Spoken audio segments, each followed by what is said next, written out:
എല്ലാവരും hallelujah hallelujah hallelujah.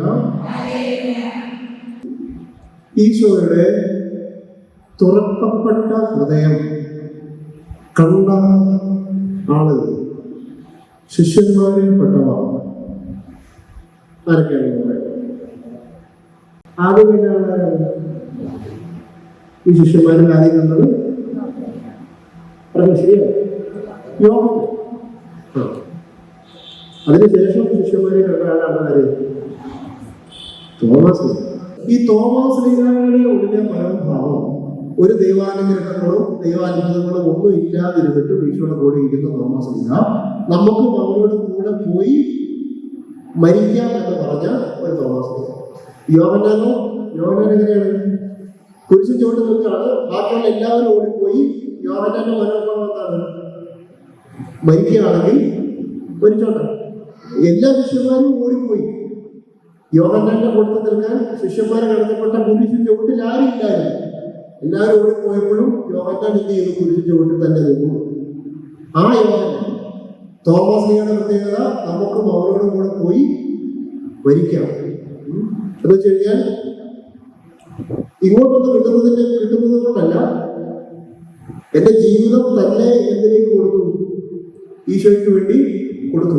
മരിക്കാൻ ജീവിതം, മരണം പോലും ഈശോയ്ക്ക്, ജീവൻ പോലും ഈശോയ്ക്ക് വേണ്ടി സമർപ്പിച്ചപ്പോഴാണ് ഈ രണ്ട് പേർക്ക് മാത്രമായി ഈശോ ഈ തിരുഹൃദയം കാണാനായിട്ടുള്ള ഒരു അവസരം ഒരുക്കി.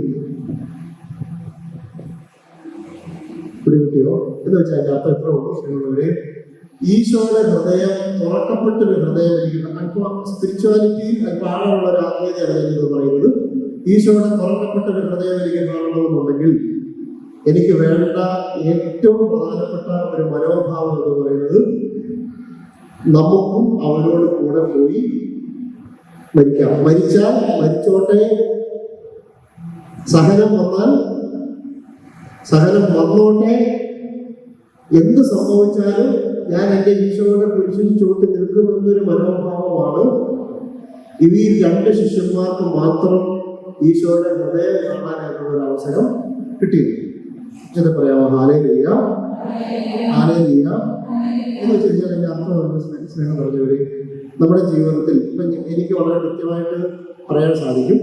നമ്മുടെ ജീവിതത്തിൽ കേൾക്കണേ നമ്മുടെ ജീവിതത്തിൽ നല്ല രീതിയിൽ സഹനങ്ങൾ വരുമ്പോൾ ദൈവാനുഭവങ്ങൾ നമ്മൾ പ്രാർത്ഥിച്ചിട്ടും ഈ തോമസ് ലീഗ പ്രാർത്ഥിച്ചിട്ടും കിട്ടാതെ പോകുന്നതുപോലെ നമ്മുടെ ജീവിതത്തിൽ എല്ലാ രീതിയിലും എല്ലാവരും നമ്മളിൽ നിന്ന് അകറ്റപ്പെടുകയും എല്ലാവരും ഉപേക്ഷിക്കപ്പെടുകയും അകാരണമായി വഴക്ക് കേൾക്കേണ്ടി വരികയും അവഗണിക്കപ്പെടുകയും ചെയ്യേണ്ടി വരുന്ന ഒരു സന്ദർഭത്തിൽ ഈശോയെ കൈവിടാതെ, ഈശോയുടെ കുരിശിനെ തള്ളിക്കളയാതെ, ഈശോയുടെ കുരിശിനോട് ചേർന്ന് ഒരാൾ നിന്നാൽ അയാൾക്ക് ദൈവം നൽകുന്ന ഒരു സമ്മാനമാണ് ഈശോയുടെ തുറക്കപ്പെട്ട ഹൃദയം. ഈശോ അവർക്ക് വേണ്ടിയിട്ട് മാത്രമാണ് എന്ത് കൊടുത്തത്?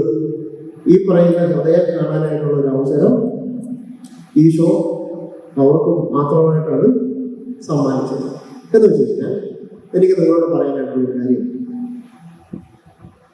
നമ്മുടെ ജീവിതത്തിൽ എങ്ങനെ ഈ ഒരു വളർന്നു വരുന്ന ഒരു ആത്മീയതയുടെ ഒരു അപകടം, അല്ലെങ്കിൽ ഈ കാലഘട്ടത്തിന്റെ സ്പിരിച്വാലിറ്റിയുടെ ഒരു ചെറിയ ഒരു ഒരു ഒരു ഒരു ഒരു മോശമായ ഒരു വശം, നമ്മൾ ഈ ധ്യാനങ്ങൾ കൊടുക്കും, അതിന് കൈകൊണ്ടി പാട്ട് പാടുന്നു, അല്ലെങ്കിൽ വചനങ്ങൾ പറയുന്നു, ഓരോ സ്ഥലങ്ങളിലേക്ക് പോകുന്നു. ഇതെല്ലാം ശരിക്കും ഒരു തിരുഹൃദയത്തിന്റെ ചൈതന്യത്തിന് ചേർന്നതല്ല.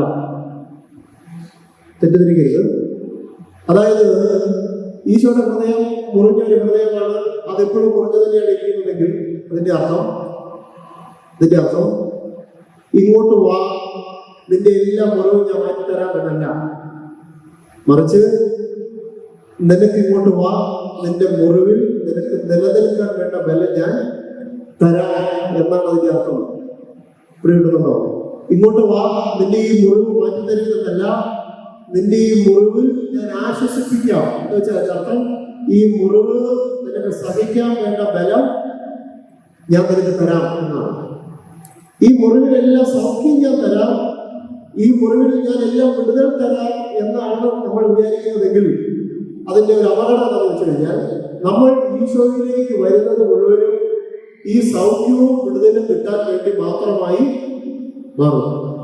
ഞാൻ പ്രാർത്ഥിക്കുന്നതും ദേവാലയങ്ങളിൽ പോകുന്നതും കുർബാന അർപ്പിക്കുന്നതും ആരാധനകളിൽ പങ്കെടുക്കുന്നതും ധ്യാനകേന്ദ്രങ്ങളിൽ പോകുന്നതും മറ്റു വൈദികരുടെ അടുത്തേക്ക് പോകുന്നതും മുഴുവനും എൻ്റെ വീടും ജീവിതവും ജീവിത സാഹചര്യങ്ങളുമായി ബന്ധപ്പെട്ട കാര്യങ്ങൾ നടക്കാൻ തടസ്സങ്ങൾ മാറാനായിട്ടാണെങ്കിൽ ശരിക്കും അത് മാറി കഴിയുന്നതോടുകൂടി എൻ്റെ സ്പിരിച്വാലിറ്റി തീരും.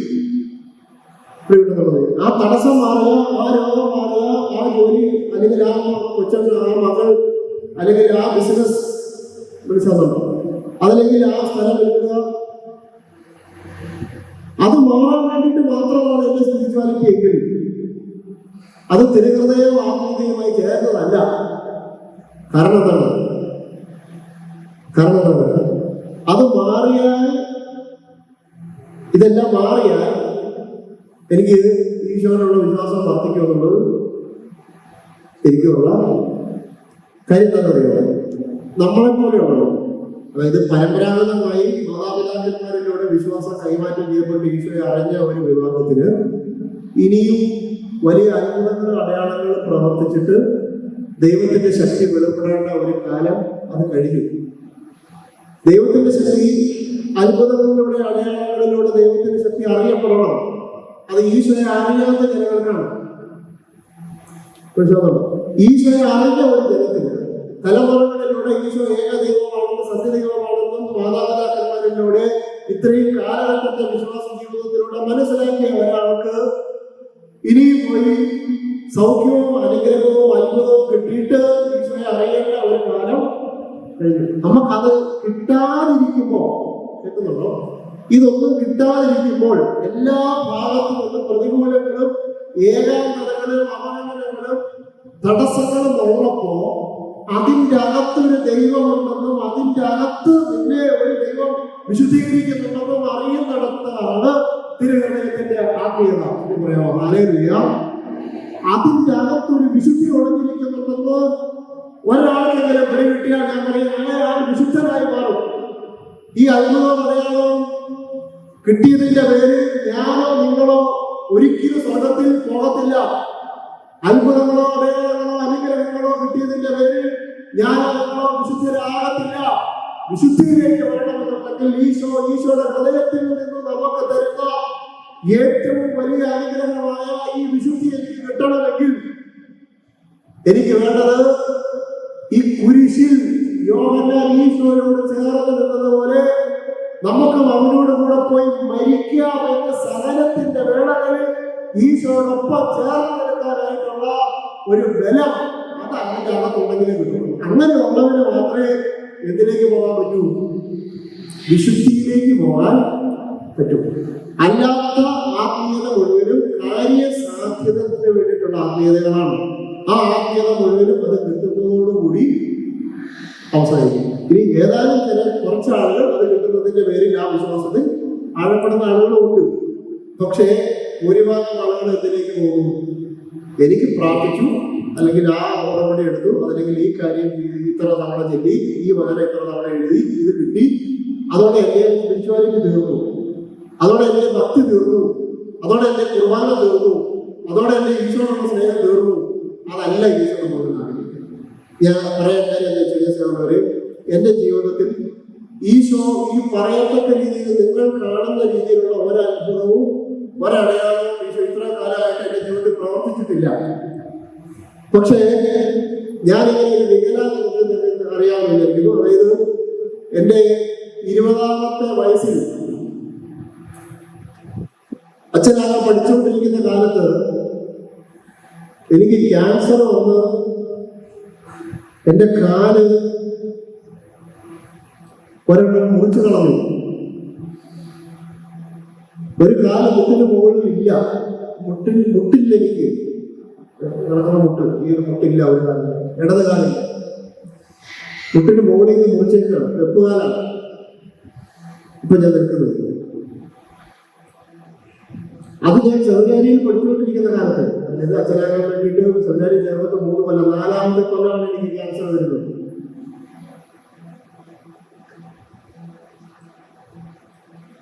ഒരു വർഷം മുഴുവനും ഇതിന്റെ ട്രീറ്റ്മെന്റ് കീമോയ കാര്യങ്ങളെല്ലാം അതിന്റെ ആശുപത്രി കൂടെ തന്നെയായിരുന്നു, ഛർദി ബഹളം കാര്യങ്ങളെല്ലാം ആയിരുന്നു.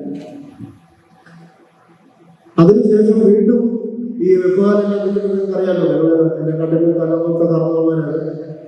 ഇങ്ങനെ അംഗവൈകല്യമുള്ള വെപ്പുകാരൊക്കെ വെച്ചിട്ട് നടക്കുന്ന ഒരാളെ ഈ വീണ്ടും ഇങ്ങനെ പഠിക്കാനൊക്കെ പറഞ്ഞ് പഠിച്ചിട്ടേ പട്ടം കൊടുത്തു കഴിഞ്ഞാൽ ഈ ആളെ കൊണ്ട് സഭയ്ക്ക് വലിയ ഒന്ന് മര്യാദയ്ക്ക് നിന്നിട്ടുന്ന കുർബാനയെല്ലാം പോലും ആവതില്ലാത്ത ഒരാളെ പട്ടം കൊടുത്തു കഴിഞ്ഞാൽ സഭയ്ക്ക് പ്രത്യേകിച്ച് പോകാനൊന്നുമില്ല. അങ്ങനെ ഇരിക്കുന്ന ഒരു സാഹചര്യത്തിൽ ഇങ്ങനെ വികലാംഗനായ എന്നോട് എന്റെ സഭാധികാരികളിലൂടെ ദൈവം സംസാരിച്ചു, നീ മുന്നോട്ട് പോയി പഠിച്ചു, അച്ഛനേക്കോളം. അങ്ങനെ അച്ഛനാകാനായിട്ടുള്ള വലിയൊരു ദൈവവിളി അത് ഈ അസുഖത്തിലൂടെ മാറിപ്പോവാതെ ദൈവം വീണ്ടും എന്നെ ഇങ്ങനെ പിടിച്ചു നിർത്തിയപ്പോ വീണ്ടും എനിക്ക് 2ാമത് അടുത്ത ക്യാൻസർ. അതെന്റെ ശ്വാസകോശത്തിനാണ്, ലങ്സിൽ. അവിടെ വേണമെന്നുണ്ടെങ്കിൽ ഇതെല്ലാം അവസാനിപ്പിക്കാനും ഇതെല്ലാം നിർത്തിയിട്ടുള്ളവരെ വീണ്ടും അടുത്തത്. ഇപ്പൊ ഈ കാല് മുറിച്ചു കളഞ്ഞതോടുകൂടി അതൊക്കെ തീരും. പക്ഷെ ലങ്സിന്റെ കുഴപ്പം അതകത്തേക്ക് സ്പ്രെഡ് ആവും. അകത്തുള്ള ശരീരാവയവങ്ങളെല്ലാം ഓരോന്നോരോ ഉടനെ തന്നെ ഞാൻ ഫിലോസഫി പഠിക്കുന്ന കാലത്താണ് അങ്ങനെ എന്റെ ഇത് ലങ്സിനാണെന്ന് പറഞ്ഞ ഉടനെ എന്റെ ലങ്സ് മുറിച്ചു കളഞ്ഞു. ചെയ്യാൻ എന്റെ ഹൃദയം ഈ ഇരിക്കുന്ന ഭാഗത്താണ് ഇങ്ങനെയാണ് ഓപ്പറേഷൻ ചെയ്യുന്നത്. ഈ ഹൃദയത്തിന്റെ ഭാഗത്തുള്ള ലങ്സാണ്, ലെഫ്റ്റ് ലങ്സാണ് മുറിച്ചുള്ളത്.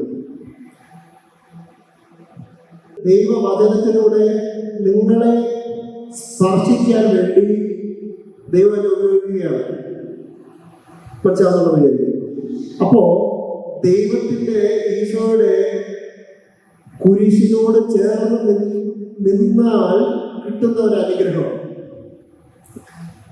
ഈശോയുടെ കുരിശിനോട് ചേർന്ന് യോഹന്നാനും തോമസ് ലീഹായും നിന്നപ്പോൾ അവർക്ക് കിട്ടിയ ഒരു അനുഗ്രഹം, കത്തോലിക്ക സഭയിൽ പേരെടുത്ത് വിളിച്ച എല്ലാ വിശുദ്ധരും കേട്ടെ, ഈ അത്ഭുതം പ്രാപിച്ച് വിശുദ്ധരായവരല്ല, അങ്ങനെ ആരും വിശുദ്ധരായിട്ടുമില്ല. വിശുദ്ധരായവർ മുഴുവനും അവരവരുടെ ജീവിതത്തിൽ നല്ല രീതിയിൽ സഹിച്ചിട്ടാണ് വിശുദ്ധരായത്. നിങ്ങൾക്കറിയാവുന്ന വിശുദ്ധരുണ്ടല്ലോ കത്തോലിക്ക സഭയിൽ, നമ്മുടെ കേരളത്തിൽ തന്നെ വിശുദ്ധരെടുത്തോ.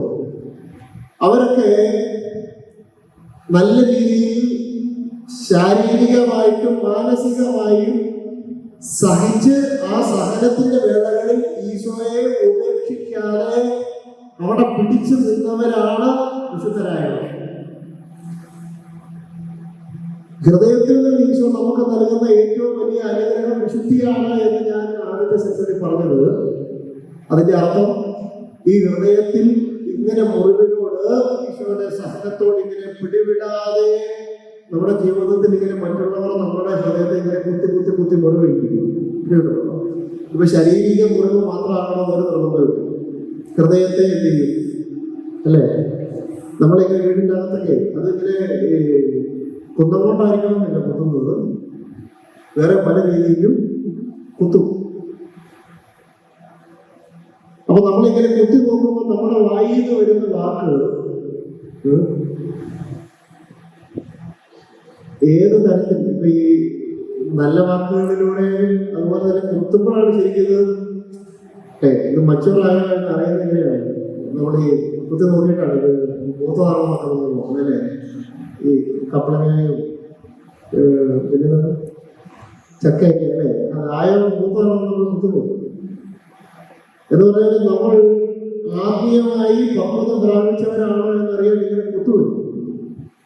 ഓരോ കുത്തുവരുമ്പോഴും വായിന്ന് മോശമായ വാഹനങ്ങളാണ് വരുന്നതെങ്കിൽ അതിന്റെ അർത്ഥം എന്താണ്?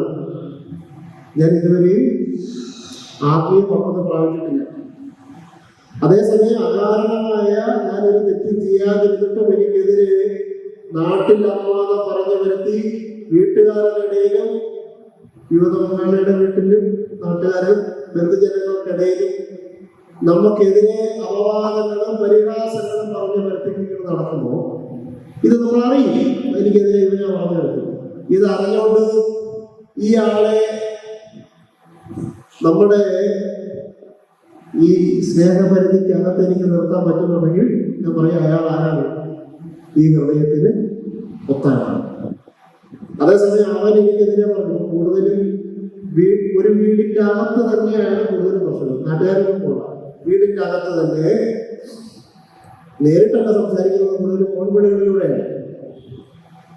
ഒരാൾ തന്നെ കേൾക്കണം എനിക്കെതിരെ പറയുന്ന, വിളിച്ചിട്ട് പറയുന്ന, അല്ലേ, കുടുംബത്തിലിരിക്കണമെന്ന് മനസ്സിലാവും, വിളിച്ചിട്ട് പറയും.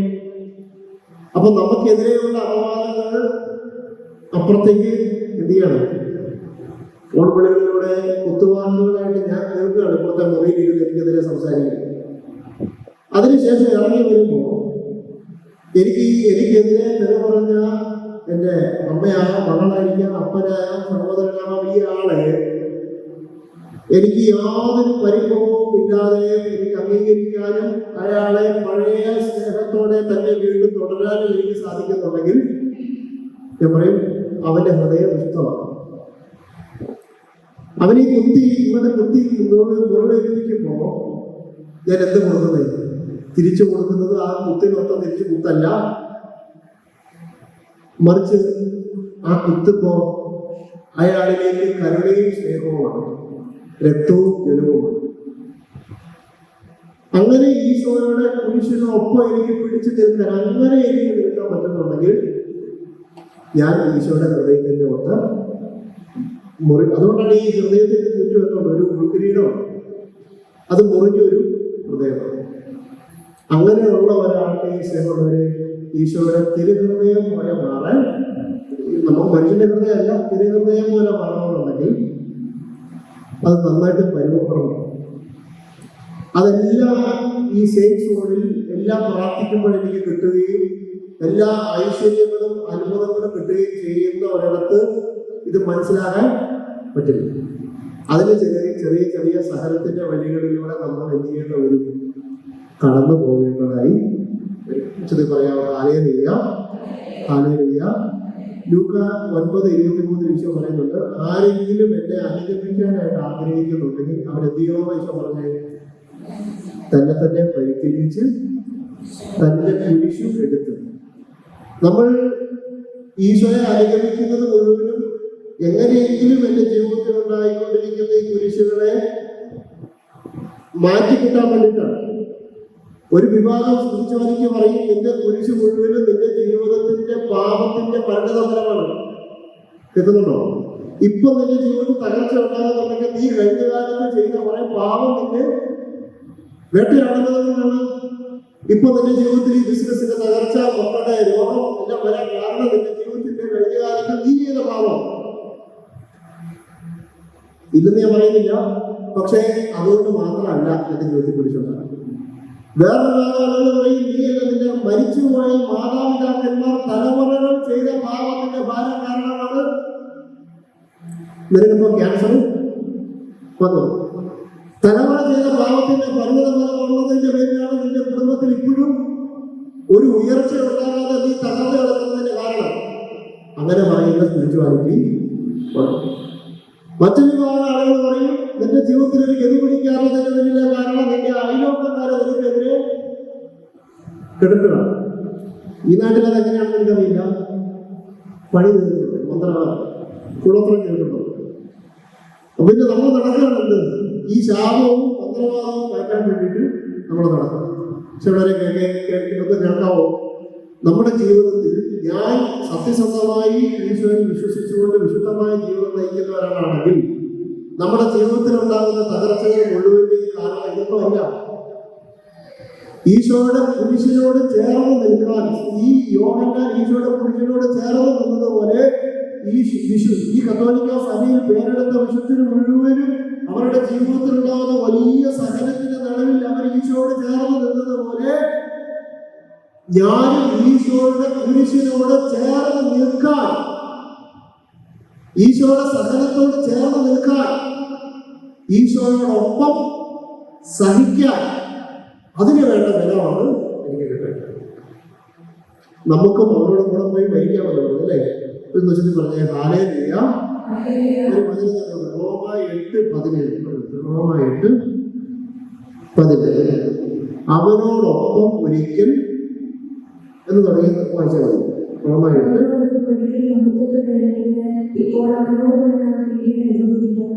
വചനം ഇതാണ്: അവനോടൊപ്പം നാം മഹത്വപ്പെടേണ്ടതിന് ഇപ്പോൾ നാം അവനോട് കൂടെ പീഡ അനുഭവിക്കുന്നു. എന്നോട് ഞാൻ പറയുന്നത് നേരത്തെയല്ലാവോ? അവനോടൊപ്പം ഒരിക്കൽ നാം മഹത്വപ്പെടേണ്ടതിന് ഇപ്പോൾ നാം അവനോട് കൂടെ പീഡ അനുഭവിക്കുന്നു. നമ്മൾ അനുഭവിക്കുന്ന സഹനങ്ങളുണ്ട്, കുടുംബജീവിതത്തിൽ അനുഭവിക്കുന്ന സഹനങ്ങളുണ്ട്. സ്വകാര്യമായ വ്യക്തി ജീവിതത്തിൽ സാമ്പത്തികമായിട്ടുള്ളതാവാം, ശാരീരികമായിട്ടുള്ളതാവാം, മാനസികമായിട്ടുള്ളതാവാം സഹനങ്ങളുണ്ട്. ഈ സഹനത്തെ അവനോട് കൂടെ ഞാൻ സഹിച്ചാലേ, ഞാൻ തന്നെ സഹിച്ചതുകൊണ്ട് കാര്യമില്ല, അവനോട് കൂടെ അവനോടൊപ്പം പോയി മരിക്കാമെന്ന് പറഞ്ഞാൽ ഈശോയുടെ സഹനത്തോട് ഞാൻ അത് ചേർത്ത് വെച്ചാലേ, അവനോട് കൂടെ ഞാൻ സഹിച്ചാലേ അതെനിക്ക് മഹത്വത്തിലേക്ക്, ഈ തിരുഹൃദയത്തിലേക്കുള്ള പ്രവേശനം, അവനോടൊപ്പം ഒരിക്കൽ മഹത്വപ്പെടാൻ, അതെനിക്ക് സ്വർഗത്തിലേക്ക്, നിത്യജീവിതത്തിലേക്ക്, ദൈവത്തിന്റെ വിശുദ്ധിയിലേക്ക് പ്രവേശിക്കാൻ എനിക്ക് കാരണമാവും. ഞാൻ പറഞ്ഞ മനസ്സിലായോ? അതായത് നമ്മുടെ ജീവിതത്തിലെ സഹനങ്ങൾ സഹിക്കുന്ന ഒത്തിരി ആളുകൾ എന്റെ മുന്നിലുണ്ട്. ഈ സഹനങ്ങളെ ഞാൻ സഹിച്ചതിന്റെ പേരിൽ ഒരു ഉപകാരവും ഇല്ല. ഇങ്ങനെയൊക്കെ വന്നു പോയല്ലോ, ഈ ആളെ ഈ കുടുംബത്തിലേക്കാണല്ലോ ഞാൻ വന്നത്, എന്റെ ജീവിത പങ്കാളി ഇങ്ങനെയാണല്ലോ, എന്റെ മക്കൾ ഇങ്ങനെയാണല്ലോ എന്ന് കരുതി ഞാൻ നമ്മളെ സഹിച്ചതിന്റെ പേരിൽ എനിക്കൊരു ഉപകാരവും ഇല്ല. അതേസമയം എനിക്ക് കിട്ടി ഈ സഹനത്തെ അവനോടൊപ്പം സഹിച്ചാൽ എന്ന് വെച്ച് കഴിഞ്ഞാൽ ആ സഹനത്തെ ഈശോയുടെ സഹനത്തോട് ചേർത്ത് വെച്ച് സഹിച്ചാൽ കിട്ടുന്നുണ്ടോ? അതുകൊണ്ടാണ് അവനോടൊപ്പം ഒരിക്കൽ മഹത്വപ്പെടേണ്ടതിന് ഇപ്പോൾ നാം അവനോട് കൂടെ പീഡ സഹിച്ചത്. ഈശോയുടെ സഹനത്തോട് ഞാൻ എന്റെ സഹനത്തെ ചേർത്ത് വെച്ചാലേ എനിക്ക് എന്തുള്ളൂ, അത് മഹത്വത്തിലേക്ക് പ്രവേശിക്കാൻ കാരണമാകുന്നു. മനസ്സിലാക്കാൻ ഉച്ചത്തിൽ പറയാം ഹല്ലേലൂയ, ഹല്ലേലൂയ. ഒരു വചനം തന്നോട് ഞാൻ അവസാനിപ്പിക്കുകയാണ്. ആ വചനം ഇതാണ്: 1 പത്രോസ് 4:12. 1 പത്രോസ് 4:12 വചനം ഇതാണ്. ഞാൻ ചെല്ലുന്ന പ്രിയപ്പെട്ടവരെ, നിങ്ങളെ പരിശോധിക്കുന്നതിനായി അഗ്നിപരീക്ഷകൾ ഉണ്ടാകുമ്പോൾ അപ്രതീക്ഷിതമായി എന്തോ സംഭവിച്ചാൽ എന്നതുപോലെ പരിഭ്രമിക്കരുത്, മറിച്ച് ക്രിസ്തുവിന്റെ പീഡകളിൽ പങ്കുകാരാകുന്നതിൽ നിങ്ങൾ ആഹ്ലാദിക്കുകയും. പറയാമോ? നിങ്ങളുടെ ജീവിതത്തിൽ അപ്രതീക്ഷിതമായി വലിയ സഹനങ്ങൾ ഉണ്ടാകുമ്പോൾ എന്ത് ചെയ്യാനാണ്? ക്രിസ്തുവിന്റെ പീഡകളിൽ പങ്കുകാരാകുന്നതിൽ നിങ്ങൾ ആഹ്ലാദിക്കുക. എന്ന് വെച്ചാൽ അർത്ഥം എന്താണ്? ഇപ്പൊ നിങ്ങളെക്കാൾ കൂടുതൽ എനിക്ക് ആഹ്ലാദിക്കാൻ പറ്റും. കാരണം എന്റെ മുന്നിലിരിക്കുന്ന എല്ലാവർക്കും 2 കാലുകൾ ഉണ്ട്. അപ്പൊ നിങ്ങളെക്കാൾ കൂടുതൽ ക്രിസ്തുവിന്റെ പീഡകളിൽ ഭാഗഭാഗത്വം. എങ്ങനെയാണ് ഞാൻ ആ താരതമ്യപ്പെടുത്തേണ്ടത്? എങ്ങനെയാണ്? ഈശോയുടെ പീഡകളിൽ പങ്കുകാരാകുന്നതിൽ, നിങ്ങളെക്കാൾ കൂടുതൽ ഈശോയുടെ പീഡകളിൽ ഭാഗഭാഗത്വം എനിക്ക് ഓരോ കാല് വെക്കുമ്പോഴും ഓരോ ശ്വാസം വലിക്കുമ്പോഴും എനിക്ക് കിട്ടുന്നുണ്ട്. അതുകൊണ്ട് എനിക്ക് എന്ത് ചെയ്യാൻ പറ്റും? നിങ്ങളെക്കാൾ കൂടുതൽ എനിക്ക് ആളാധിക്കാൻ പറ്റും. എന്ന് പറഞ്ഞതുപോലെ നിങ്ങൾ നിങ്ങളുടെ ജീവിതത്തിൽ ഓരോ രീതിയിൽ സഹനങ്ങളിലൂടെ കടന്നു പോകുമ്പോൾ എന്ത് ചെയ്യട്ടെ? അവരോടൊപ്പം പോയി മരിക്കാമെന്ന് പറഞ്ഞാൽ ഈശോയുടെ സഹനത്തിൽ എനിക്ക് കൂടുതൽ ഭാഗഭാഗത്വം ലഭിക്കുന്നുണ്ട് എന്ന് ചിന്തിച്ചു കഴിഞ്ഞാൽ എനിക്ക് എന്ത് ചെയ്യാൻ പറ്റും? കൂടുതൽ സന്തോഷിക്കാനായിട്ട് പറ്റും. അതുകൊണ്ടാണ് 1 പത്രോസ് 4:12 അവന്റെ ക്രിസ്തുവിന്റെ പീഡകളിൽ പങ്കുകാരാകുന്നതിൽ നിങ്ങൾ ആഹ്ലാദിക്കും. എന്ന് വെച്ചാൽ ഒരു അത്ഭുതത്തിന്റെയോ ഒരു അനുഗ്രഹത്തിന്റെയോ വചനങ്ങളല്ല ഞാൻ നിങ്ങളുടെ അടുത്ത് ഈ ഒരു കുറച്ച് സമയം സംസാരിച്ചത്. നിങ്ങൾ എങ്ങനെ നിങ്ങൾക്ക് തന്നിരിക്കുന്ന ഈ ജീവിത സാഹചര്യത്തിലൂടെ വിശുദ്ധിയിലേക്ക് വളരാം, സ്വർഗത്തിലേക്ക് പോകാം, ഈശോയെ കൂടുതൽ അറിയാം, എങ്ങനെ ഈശോയെ കൂടുതൽ സ്നേഹിക്കാം എന്നതിനെ കുറിച്ചിട്ടാണ്. അതിന് പറ്റിയ ഏറ്റവും വലിയ ഒരു ആയുധമാണ് ഈശോ. നിങ്ങളുടെ ജീവിതത്തിൽ ഈശോയുടെ മുറിവിന്റെ കുറച്ച് ഭാഗം, ഈശോയുടെ ഹൃദയത്തിന്റെ മുറിവിന്റെ കുറച്ച് ഭാഗം, ഈശോയുടെ സഹനത്തിന്റെ കുറച്ച് ഭാഗം അത് ഈശോ കത്തോലിക്കനായി നമുക്ക് തരും. അത് അച്ഛനും സിസ്റ്റേഴ്സിനും നിങ്ങൾക്ക് എല്ലാവർക്കും തരും. അപ്പൊ നമ്മൾ അതിനെ എങ്ങനെ എടുക്കുന്നു എന്നതാണ് എന്റെ വിശ്വാസത്തിന്റെ. എനിക്ക് ഈശോയുടെ എന്തുമാത്രം സ്നേഹമുണ്ട്, അത് ഞാൻ എങ്ങനെ ഈശോയോടുള്ള സഹനത്തെ സ്വീകരിക്കുന്നു എന്നതിന്റെ അളവനുസരിച്ചിട്ടാണ്. അതേസമയം ചെറിയ സഹനം വരുമ്പോഴേ ഞാൻ ഓടിപ്പോവുകയും ചെറിയ പ്രശ്നങ്ങൾ വരുമ്പോഴേ വിശ്വാസം അന്വേഷിക്കുകയും ചെയ്യുന്നവരാണെങ്കിൽ എനിക്ക് ഈശോയോടുള്ള സ്നേഹം, എനിക്ക് എന്നോടും എന്റെ കാര്യങ്ങൾ നടക്കുന്നതിന് വേണ്ടിയിട്ടുള്ള വിശ്വാസം മാത്രമേ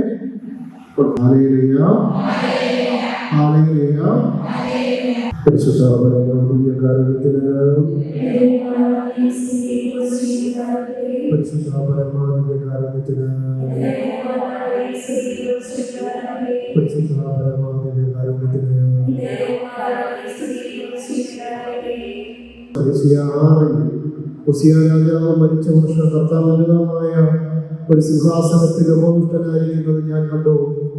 അടുത്ത വചനം എങ്ങനെയാണ്? അവിടുത്തെ വസ്ത്രാഞ്ചല ദേവാലയം മുഴുവൻ നിറഞ്ഞു നിന്നിരുന്നു. കർത്താവ് ഒരു ഉന്നതമായ സിംഹാസനത്തിൽ ഉപവിഷ്ടനായിരിക്കുന്നു. അവിടുത്തെ വസ്ത്രാഞ്ചലം, ഈ ദൈവികമായ മഹത്വം ഈ ദേവാലയം മുഴുവൻ നിറഞ്ഞു നിൽക്കുന്നുണ്ട്. തന്റെ ഭക്തർക്ക് ചുറ്റും ദൈവദൂതന്മാർ പാളയമടിച്ച് കാവൽ നിൽക്കുമെന്ന് പറഞ്ഞിട്ടുണ്ടെങ്കിൽ ഇപ്പോ കുർബാനയുടെ മുന്നിൽ ഭയഭക്തിയോടെ വിശ്വാസത്തോടെ വലിയ ആഗ്രഹത്തോടെ ഈശോയെ ആരാധിക്കുന്നവന്റെ ചുറ്റിലും ദൈവദൂതന്മാർ ഇറങ്ങി വരികയും ദൈവമഹത്വം അവർക്ക് അവരുടെ ഹൃദയത്തിന്റെ അകത്ത് മനസ്സിലാകുന്നത് പോലെ ഈശോ വെളിപ്പെടുത്തി തരികയും ചെയ്യും. സഹോദരരെ, ഈ സമയം നമ്മൾ ഈ ദിവ്യകാരുണ്യത്തെ പ്രഭാരിയായി മാറിയ ഈശോയെ തിരുസമയത്തെ നമ്മൾ ആരാധിക്കുകയാണ്. ഈശോയെ ഞാനങ്ങേ ആരാധിക്കുന്നു, ഈശോയെ ഞാനങ്ങേ വിശ്വസിക്കുന്നു, ഈശോയെ ഞാനങ്ങേ സ്നേഹിക്കുന്നു, ഈശോയെ ഞാനങ്ങേ മഹത്വപ്പെടുത്തുന്നു, ഈശോയുടെ ദൈവിക സാന്നിധ്യത്തെ ഞാൻ ഏറ്റുപറയുന്നു. ഈശോയെ നിന്റെ കൃപകൾ, നിന്റെ സ്വർഗത്തിന്റെ മഹത്വങ്ങൾ, നിന്റെ വചനത്തിന്റെ വാഗ്ദാനങ്ങൾ, നിന്റെ കുരിശിലൂടെ നൽകിയ കൃപകൾ, നിന്റെ ഹൃദയത്തിലൂടെ നിങ്ങൾക്ക് നൽകിയ സർവ്വകൃപകളും അനുഗ്രഹങ്ങളും ഈശോയെ ഈ സമയം നിന്റെ മുന്നിൽ ആദരവോടെ ഭയഭക്തിയോടെ ആയിരിക്കുന്ന ഓരോ വിശ്വാസിക്കും, പ്രാർത്ഥനയോടെ ആയിരിക്കുന്ന ഓരോരുത്തരിലേക്കും ഈശോയെ ഈ സമയത്തിന്റെ കൃപകൾ ചൊരിയണമേ. ഈ കുർബാനയുടെ അഭിഷേകങ്ങളും കുർബാനയുടെ അനുഗ്രഹങ്ങളും ഈ അന്തരീക്ഷത്തിലേക്ക്, ഈ ദേശത്തിലേക്ക്, ഈ മക്കളുടെ കുടുംബങ്ങളിലേക്ക് ക്രമങ്ങൾ അനുഗ്രഹങ്ങളും വർഷിക്കണമേ എന്ന് ഞങ്ങൾ ഈ സമയം പ്രാർത്ഥിക്കുന്നു. നമുക്ക് രണ്ട് കരങ്ങൾ സുഖത്തോടെ ഉയർത്തി സർവശക്തനായ ദൈവത്തെ, പരമകാരുണ്യവാനായ പിതാവേ, പരമകാരുണ്യവാനായ പിതാവേ, ഞങ്ങളുടെ നാമം വിളിച്ചപേക്ഷിച്ച് പ്രാർത്ഥിക്കുന്നു. അവിടുത്തെ നാമം വിളിച്ചപേക്ഷിച്ചവരെല്ലാം നിരാശരാകാതെ എന്റെ അടുക്കലേക്ക് വരുന്നവരെ പോലും ഞാൻ തള്ളിക്കളയില്ലെന്ന് പറഞ്ഞു. എന്റെ അടുക്കിലേക്ക് വരുന്നവരെ, അധ്വാനിക്കുന്നവരും ഭാരവഹിക്കുന്നവരുമായ നിങ്ങൾ എന്റെ അടുക്കൽ വാ, ഞാൻ നിങ്ങളെ ആശ്വസിപ്പിക്കാമെന്ന് പറഞ്ഞവരെ ഈ സമയത്തിന്റെ മക്കളിതാ രണ്ട് കരങ്ങളും ഉയർത്തി നിന്റെ മക്കളിലേക്ക് കഴിയുന്നു. കർത്താവേ, നിന്റെ ഒരാശ്വാസം, നിന്റെ കരുണയുടെ, നിന്റെ സ്നേഹത്തിന്റെ ഒരാശ്വാസം ഞങ്ങളിലേക്ക്, ഞങ്ങളുടെ കുടുംബങ്ങളിലേക്ക്, ഞങ്ങളുടെ ഹൃദയത്തിന്റെ അകത്തേക്ക് ചൊരിയണമേ എന്ന് ഞങ്ങൾ പ്രാർത്ഥിക്കുന്നു. ഈ സമയം നമ്മുടെ പിതാവിനെ, നമ്മുടെ പുത്രനായ ഈശോയെ, പരിശുദ്ധ റൂഹയെ നമ്മളിതാ ആരാധിച്ച് അവിടുത്തെ പ്രാണങ്ങൾ വളരുകയാണ്. ഈ സമയം ആരാധിക്കുന്ന സമയങ്ങളിലാണല്ലോ സ്വർഗം തുറക്കപ്പെടുന്നത്. ദൈവദൂതന്മാരെയും കുർബാനയുടെ മഹത്വവും ശക്തിയും നമ്മളിലേക്ക് ചൊരിയുന്നത്. ഈശോയെ ഞങ്ങളിതാ പ്രാർത്ഥിക്കുന്നു, ഞങ്ങളുടെ നാമത്തിൽ പ്രാർത്ഥിക്കുന്ന ഈശോയെ, നിന്റെ സാന്നിധ്യം ഞങ്ങൾക്ക് വെളിപ്പെടുത്തി തരണമേ. ഞങ്ങളുടെ ഹൃദയത്തിന്റെ അകത്തുള്ള ഭാരങ്ങളെല്ലാം എടുത്തു മാറ്റണമേ. ഞങ്ങളുടെ ഹൃദയത്തിന്റെ അകത്ത് തടകെട്ടി കിടക്കുന്ന ദുഃഖ നിരാശകൾ, ഭയങ്ങളെ എടുത്തു മാറ്റണമേ. വലിയ ദൈവ സമാധാനം, വലിയ ഈശ്വര സ്നേഹം അനുഭവിക്കുവാൻ ഞങ്ങളുടെ ഹൃദയങ്ങളെ ഒരുക്കണമേ ഞങ്ങൾ പ്രാർത്ഥിക്കുന്നു. ജീവിക്കുന്ന ദൈവത്തെ ബോധപ്പെടുത്തി ആരാധിക്കാം. യേശുവേ മഹത്വം.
നിങ്ങളുടെ ഉൾക്കൊണ്ടകളെല്ലാം അവിടുത്തെ സമർപ്പിക്കുക. വീണ്ടും പറയുന്ന പ്രാർത്ഥനയിലൂടെ സ്തോത്രങ്ങളിലൂടെ ഇവ ദൈവത്തിന്റെ സന്നിധിയിലേക്ക് കൊടുക്കുകയാണ്. കർത്താവിനെ ഞങ്ങളുടെ ഉൾക്കൊണ്ടകൾ ഞങ്ങളുടെ ആഗ്രഹങ്ങളിലെല്ലാം ഞങ്ങളുടെ കാര്യത്തിൽ ശ്രദ്ധാലുമായ ഞങ്ങളെ മനസ്സിലാക്കുന്ന ഒരു ദൈവത്തിലേക്ക് പ്രാർത്ഥനയിലൂടെ ഞങ്ങൾ സമർപ്പിക്കുന്നു. ഓരോരുത്തർക്കും വ്യക്തിപരമായ നമ്മുടെ ജീവിതത്തെ ഈശോയിലേക്ക് കൊടുക്കണം. എന്റെ ജീവിതത്തെ ഒരു ഭാര്യ എന്ന നിലയിൽ, ഒരപ്പൻ എന്ന നിലയിൽ, ഒരു മകൻ മകൾ എന്ന നിലയിൽ, ഒരു സമർപ്പിത എന്ന നിലയിൽ ഈശോയിലാ എന്റെ ജീവിതത്തെ ഞാനിതാ പൂർണ്ണമായ ഹൃദയത്തിലേക്ക് സമർപ്പിക്കുന്നു. എന്റെ ജീവിതത്തിന്റെ ബലഹീനതകളെയും കുറവുകളെയും ഈശോയിലാ എന്റെ ഹൃദയത്തിലേക്ക് കാര്യങ്ങൾ സമർപ്പിച്ച് പ്രാർത്ഥിക്കുന്നു. ഈശോയെ നീ ഇത് ഏറ്റെടുക്കണമേ, ഇതിനെ ബലപ്പെടുത്തണമേ, നീ അതിനെ ശക്തിപ്പെടുത്തണമേ, നീ അതിനെ ആശ്വസിപ്പിക്കണമേ, നീ അതിനെ ബലകരങ്ങളെ നിങ്ങൾ പ്രാർത്ഥിക്കണം. കരങ്ങളെ ഹൃദയത്തോട് ചേർത്ത് വയ്ക്കുക. ഈശോ നിന്റെ ജീവിതത്തിന്റെ അവസ്ഥകളിലേക്ക് ഈ സമയം, ഈ സമർപ്പിക്കുന്ന സമയത്ത് ഈ കുർബാനയിൽ നിന്നൊരു കൃപ, ഈ കുർബാനയിൽ നിന്ന് ഒരു ശക്തി, ഈ കുർബാനയിൽ നിന്ന് ഒരു സ്നേഹം ഈശോയുടെ ഹൃദയത്തിലേക്ക് ചൊരിയുകയാണ്. ഈ കുർബാനയിൽ നിന്ന് ഈശോ നമ്മളെ തന്റെ കരം നീട്ടി ഈശോ നമ്മളെ ആശ്വസിപ്പിക്കുക. എന്റെ മനസ്സിന്റെ ഭാരത്തെ ഈശോ പൂർണ്ണമായി തന്റെ ഹൃദയത്തിലേക്ക് സ്വീകരിക്കുകയാണ്. എന്റെ നിയമങ്ങളിലേക്ക് കർത്താവ് അളവില്ലാത്ത ഒരു അനുഗ്രഹങ്ങൾ വർഷിക്കുകയാണ്. എല്ലാവരും ശോചിട്ട് കൊടുത്തുകൊണ്ട് കരങ്ങൾ അടിച്ച് പാടി ദൈവത്തെ ആരാധിക്കുമ്പോൾ മുഴുവൻ വിഷയം സമർപ്പിക്കാം. സമർപ്പിക്കുമ്പോൾ നമ്മുടെ ജീവിതത്തിന്റെ പാപത്തിന്റെ മേഖലകൾ സമർപ്പിക്കണം.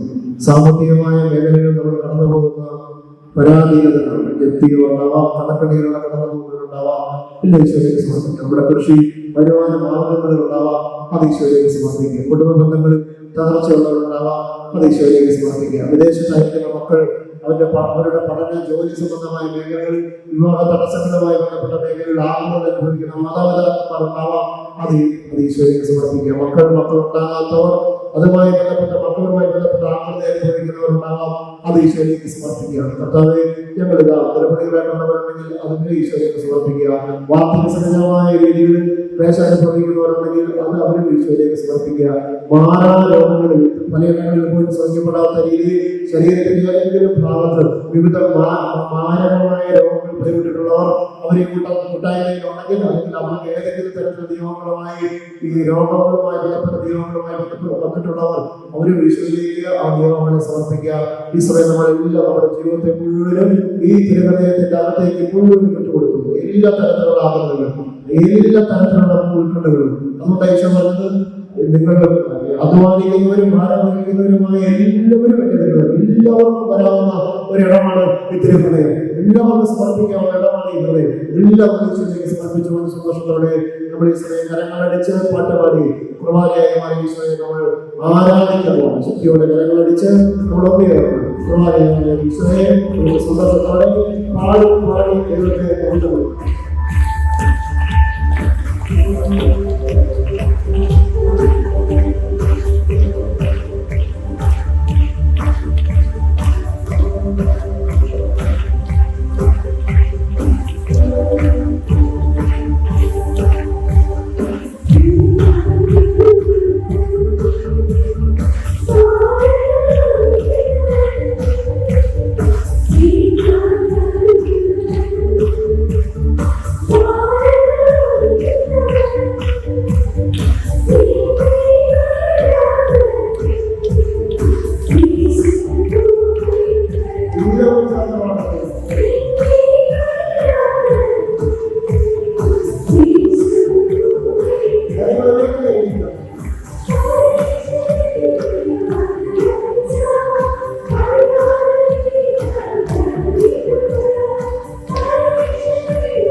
വളരെ പ്രത്യേകമായ ഈ സമയം നിന്റെ തിരുസന്നിധിയെ നിന്റെ തിരുഹൃദയത്തിന്റെ മുന്നിൽ അണിഞ്ഞിരിക്കുന്ന ഈ മക്കളുടെ ഈശോയെ ഏതെങ്കിലും തരത്തിൽ കലാകാലങ്ങളായി പിന്നീട് അരൂപികളുടെ സ്വാധീന ശക്തികളുടെ തടസ്സപ്പെടുത്തുന്നതിന് ഇവരുടെ കുറ്റമാണെന്ന് വ്യക്തിജീവനമായി ഈ കെട്ടുകളഴിഞ്ഞ് ഇവരെ പൂർണ്ണമായി ഈശോയായി ഈശോയുടെ മക്കളായി ഈശോയുടെ സമാധാനം അനുഭവിക്കുന്നവരായി ഈശോയുടെ സ്നേഹം അനുഭവിക്കുന്നവരായി ഇവരെ വിടുവിപ്പിക്കണമേ, ഇവരെ വിശുദ്ധീകരിക്കണമേ, ഇവരുടെ സ്വാതന്ത്ര്യം നൽകണമേ എന്ന് ഞങ്ങൾ പ്രാർത്ഥിക്കുന്നു. ഞങ്ങൾ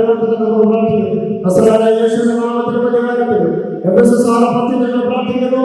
അവസാനമായി കർത്താവിന്റെ വേണ്ടത്തെ ശക്തിയുടെ പ്രാബല്യത്തിൽ ഞങ്ങൾ ജനിക്കുന്നവരാണ്. സാധാരണ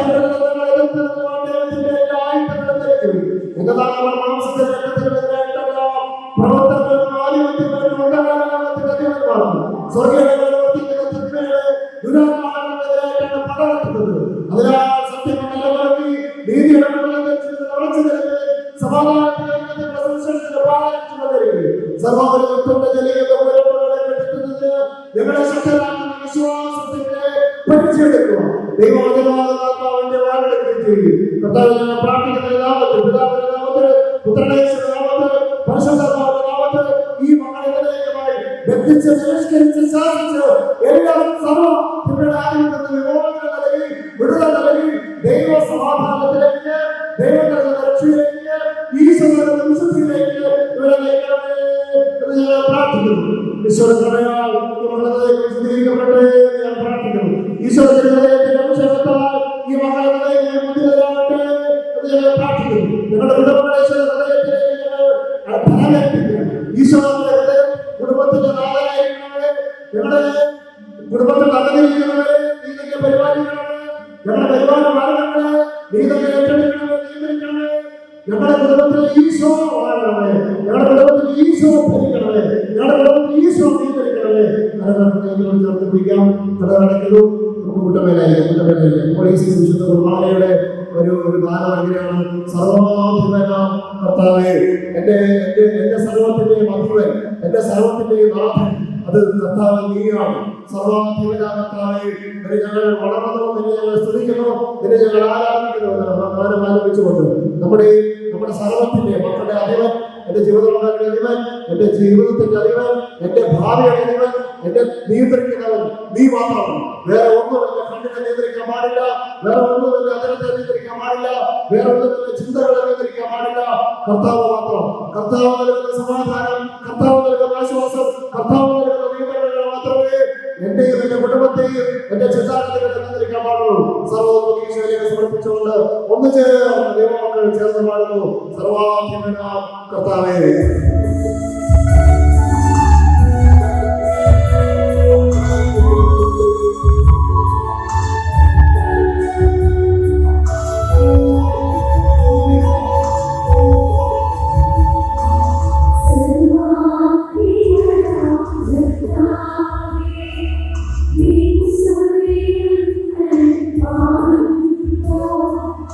ഈശോ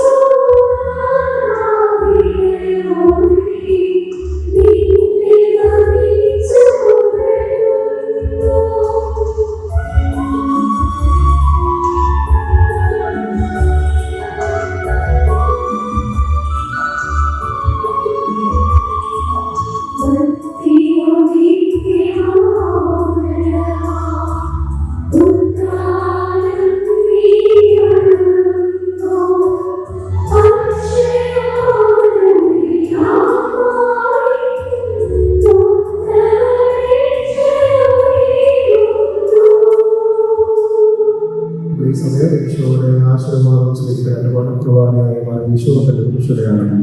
കർത്താവ് നമ്മിലേക്ക് ശക്തമായ കേന്ദ്രങ്ങളും അനുഗ്രഹങ്ങൾ തരുന്ന ഈ സമയത്ത് നമുക്ക് ഭയപ്പെട്ടിയാത്രകളിലൂടെ ഈ പ്രവാചകനെ അവർ വാഴിലേക്ക് പ്രവേശിച്ചു.